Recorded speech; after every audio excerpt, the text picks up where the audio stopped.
આજે પોષી પૂનમ એટલે જગતજનની મા અંબેનો જન્મદિવસ। આજના દિવસે ગિરનાર પર્વત પર આવેલા મા અંબેના આંગણે જન્મદિવસની ભારે ધામધૂમપૂર્વક ઉજવણી કરવામાં આવી હતી। જૂનાગઢના ધારાસભ્ય સહિત મોટી સંખ્યામાં ભાવિકો ઉમટ્યા હતા।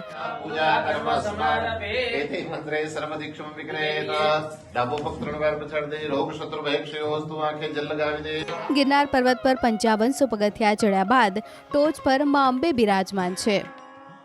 આજે પોષ પૂનમ અને મા જગદંબાનો પ્રાગટ્ય મહોત્સવ છે।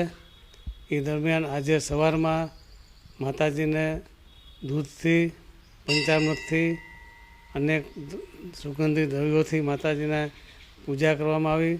માતાજીના શ્રી સૂક્તના પાઠ કર્યા અને મા જગદંબાનો પ્રાગટ્ય મહોત્સવ ઉજવવામાં આવ્યો। જે મા જગદંબા છે અહીંયા પ્રગટ થયા અને મા જગદંબાએ પોતાનું મુખારવિંદ જે છે એ મુખારવિંદના દર્શન દીધા। પ્રગટ પૂરા આખા નહીં પણ આખા મુખારવિંદથી માતાજીનું પ્રાગટ્ય મહોત્સવ અહીં થયો છે। ઉલ્લેખનીય છે કે વર્ષ દરમિયાન લાખો ભાવિકો અહીં દર્શને આવતા હોય છે, પરંતુ પોષી પૂનમના દિવસે શ્રદ્ધાળુઓની ભીડ અહીં ઉમટી પડે છે। અહીં માતાજી મુખારવિંદ સ્વરૂપે દર્શન આપે છે। આજના દિવસે માતાજીનો હોમ હવન કરવામાં આવ્યો હતો। શ્રી સૂક્તના પાઠ પણ કરવામાં આવ્યા હતા। સાથે જ માતાજીના અભિષેક જેવા વિવિધ ધાર્મિક કાર્યક્રમો યોજાયા હતા, જેમાં મોટી સંખ્યામાં ભક્તોએ માતાજીના પ્રાગટ્ય ઉત્સવમાં ભાગ લઈને ધન્યતા અનુભવી હતી। આજે પોષી પૂનમ એટલે જગતજનની મા અંબેનો જન્મદિવસ। આજના દિવસે ગિરનાર પર્વત પર આવેલા મા અંબેના આંગણે જન્મદિવસની ભારે ધામધૂમપૂર્વક ઉજવણી કરવામાં આવી હતી। જૂનાગઢના ધારાસભ્ય સહિત મોટી સંખ્યામાં ભાવિકો ઉમટ્યા હતા।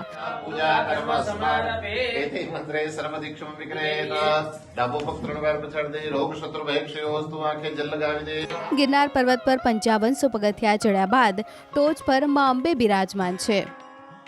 આજે પોષ પૂનમ અને મા જગદંબાનો પ્રાગટ્ય મહોત્સવ છે। એ દરમિયાન આજે સવારમાં માતાજીને દૂધથી પંચામૃતથી અનેક સુગંધિત દ્રવ્યોથી માતાજીના પૂજા કરવામાં આવી।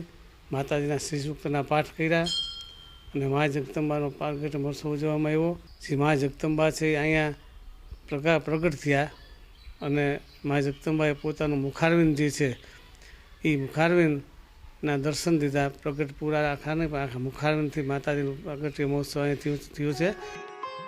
ઉલ્લેખનીય છે કે વર્ષ દરમિયાન લાખો ભાવિકો અહીં દર્શને આવતા હોય છે, પરંતુ પોષી પૂનમના દિવસે શ્રદ્ધાળુઓની ભીડ અહીં ઉમટી પડે છે। અહીં માતાજી મુખારવિંદ સ્વરૂપે દર્શન આપે છે। આજના દિવસે માતાજીનો હોમ હવન કરવામાં આવ્યો હતો। શ્રી સૂક્તના પાઠ પણ કરવામાં આવ્યા હતા। સાથે જ માતાજીના અભિષેક જેવા વિવિધ ધાર્મિક કાર્યક્રમો યોજાયા હતા, જેમાં મોટી સંખ્યામાં ભક્તોએ માતાજીના પ્રાગટ્ય ઉત્સવમાં ભાગ લઈને ધન્યતા અનુભવી હતી।